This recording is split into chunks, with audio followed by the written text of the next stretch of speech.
Vamos lá, pessoal. Professor Robson, matemática, tá? Mais uma aula aí de... Hoje a gente vai falar sobre funções trigonométricas, tá? Num triângulo retângulo. Então, o triângulo retângulo é aquele triângulo que tem um ângulo interno igual a 90 graus, simbolizado desse jeito aqui, tá? Os outros dois ângulos aqui eu vou chamar de alfa e esse aqui eu vou chamar de beta, tá? Bem, o que a gente vai estudar agora é calcular o seno, o cosseno e a tangente do ângulo alfa e do ângulo beta, tá bom? Uma coisa aqui, ó, a gente sabe que a soma dos ângulos internos de um triângulo vale 180, já que eu já tenho um ângulo de 90, então a soma de beta mais alfa tem que dar 90 também, porque eu já tenho um ângulo interno de 90, 90 mais 90, 180 graus, são os ângulos internos de um triângulo, certo? Bem, a hipotenusa é o maior lado, ela está sempre oposta ao ângulo reto, que é o ângulo de 90 graus, tá? Então o H é a nossa hipotenusa.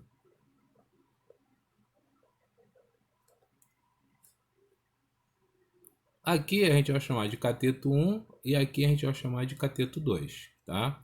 Então C1 e C2 são os catetos. São os catetos, tá? Bem, como é que eu vou proceder para calcular o seno de um ângulo interno, tá? Eu vou ter que ter o valor do cateto oposto e o valor da hipotenusa. Para calcular o cosseno, temos que ter o cateto adjacente e a hipotenusa.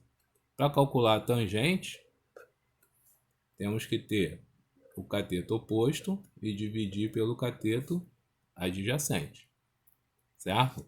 O ângulo alfa, seno dele, então seno de alfa, vai ser o quê? O cateto oposto sobre a hipotenusa. A hipotenusa é a única, é o maior lado do triângulo retângulo.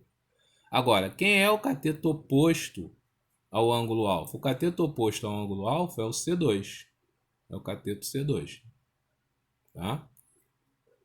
Cosseno do ângulo alfa. Então, cosseno do ângulo alfa é o cateto adjacente dividido pela hipotenusa. A hipotenusa é uma só, que é o maior lado do triângulo. Agora, quem é o cateto adjacente ao ângulo alfa? Se C2 é o cateto oposto, o cateto adjacente é C1. Então, C1 é o cateto adjacente, tá? Para calcular a tangente do ângulo alfa, nós vamos ter o cateto oposto, que é o C2, então cateto oposto ao ângulo alfa C2, dividido pelo cateto adjacente, que é C1, tá?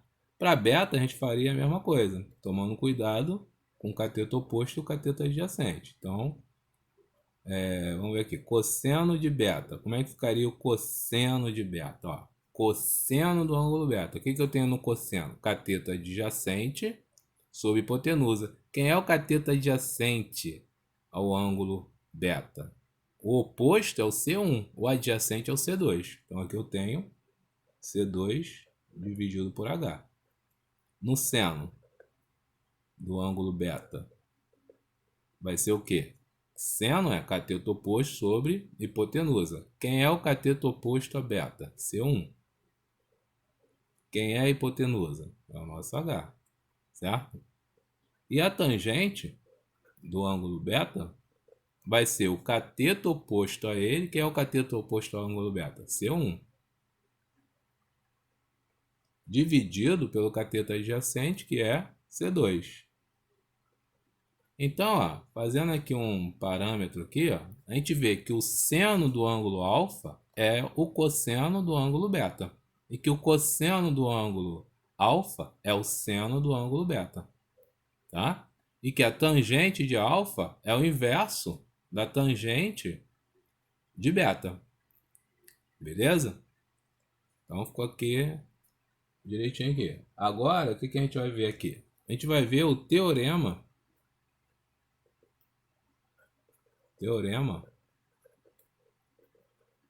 de Pitágoras. O famoso teorema de Pitágoras, tá? O que o teorema de Pitágoras diz? Diz que a hipotenusa ao quadrado num triângulo retângulo é igual à soma dos quadrados dos seus catetos, tá? Então, num triângulo retângulo, o valor da hipotenusa ao quadrado é igual à soma dos valores dos catetos. Então, se você tiver um exemplo aqui, ele te dá um triângulo com valor 5, 3 e 4, tá? E pede para provar que esse triângulo é um triângulo retângulo. Então, se eu quero provar se é um triângulo retângulo, eu tenho que saber que o maior lado é a minha hipotenusa, mesmo que ele não tenha identificado ela aqui, certo? Porque se eu tenho que provar, ele não vai identificar onde está o ângulo reto. Então, o que a gente vai fazer aqui? A gente vai pegar o maior lado, que supostamente seria a hipotenusa, e elevar ela ao quadrado, certo? E os menores lados, que é o cateto 1 e o cateto 2, ao quadrado. Se essa igualdade for verdadeira, esse triângulo ele é retângulo aqui nesse ponto aqui, certo? Então vamos ver aqui, ó, 25 é igual a 9 mais 16. 25 não é igual a 9 mais 16, não dá 25.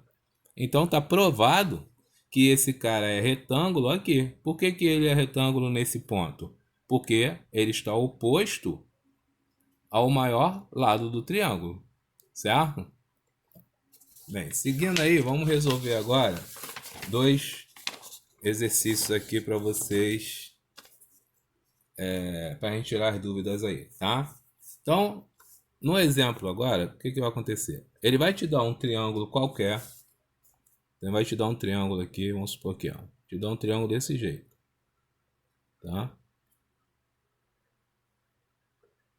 E o ângulo reto está aqui, certo?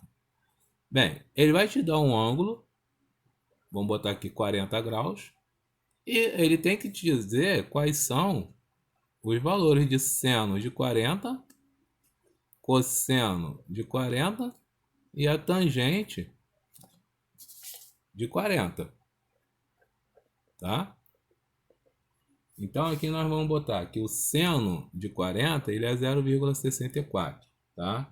O cosseno de 40 é 0,77 e a tangente é 0,84, tá bom? Então esses são os valores. Bem, aí ele vai te dar aqui o valor da hipotenusa igual a 8.000.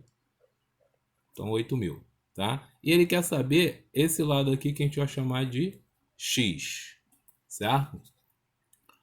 Bem, qual é o procedimento? Então, se eu tenho um ângulo, tenho o cateto oposto a esse ângulo e tenho a hipotenusa, quem é que eu vou usar? O seno.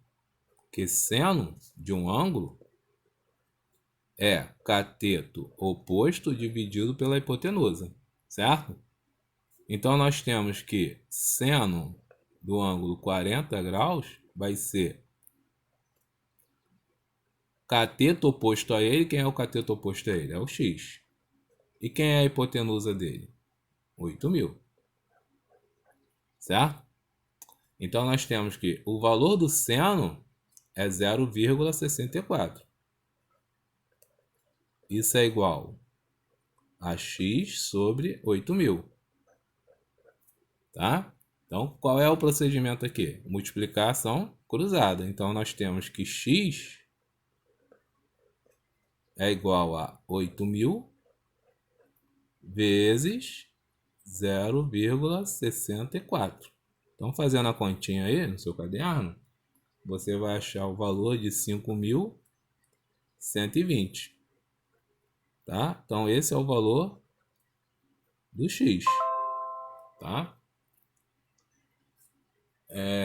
Agora, vamos fazer um outro exemplo aqui. Ó. Exemplo 2. Esse aqui era o exemplo 1, vamos fazer o exemplo 2. Então, no exemplo 2, a gente vai fazer o seguinte, ó, vamos usar Pitágoras. Então, ele vai te dar um triângulo qualquer, retângulo, né? Um triângulo retângulo, desculpa. Porque Pitágoras só dá para usar um triângulo retângulo. Onde a gente dá a hipotenusa, que é 5.000. E te dá um dos catetos, que é 3.000. E quer saber um outro cateto aqui, tá? Então aqui, ó, ele não me deu ângulo nenhum. Então eu tenho que usar o quê? A fórmula de Pitágoras. Eu tenho que pegar hipotenusa ao quadrado, cateto 1 ao quadrado, mais cateto 2 ao quadrado. Certo? Então nós vamos substituir agora. Quem é a hipotenusa? Tá? Então assim, eu aconselho que você, antes de eu começar a resolver o exemplo, você dê uma pausa no vídeo e tente fazer sozinho aí, tá? Depois eu vou resolver aqui, aí você vê se você acertou. Então vamos lá. A hipotenusa é 5.000, tá? Só que eu vou escrever isso em notação científica. O que é 5.000 em notação científica? É 5 vezes 10 ao cubo, tá? Elevado ao quadrado. Igual. Cateto 1, 3 vezes 10 ao cubo, elevado ao quadrado. Mais cateto 2, que é o nosso x, ao quadrado. Certo? Então, 5 ao quadrado, 25. Vezes 10 a terceira ao quadrado, 10 a sexta. A gente multiplica os expoentes lá, tá? Então, ó, 5.000 ao quadrado é 25 milhões. Ia ficar ruim da gente fazer aqui com vários zeros aqui, né? Então nós temos 3 ao quadrado, 9, vezes 10 a sexta, mais x ao quadrado, certo? Então o que a gente vai fazer aqui? Vai pegar o 9 e jogar para o outro lado e subtrair do 25. Então é 25 vezes 10 a sexta menos 9 vezes 10 a sexta igual a x ao quadrado. Tá? Como é que eu faço aqui? Ó? Subtrai 25 de 9, dá 16. E 10 a sexta eu vou repetir, né? Porque é aquela quantidade de zero. Então, na verdade, aqui, o que a gente tem? 25 milhões menos 9 milhões, dá 16 milhões. Tirar a raiz quadrada desse número. X é igual a raiz quadrada de 16 vezes 10 a sexta. Então, x vai ser igual. Raiz quadrada de 16 é 4.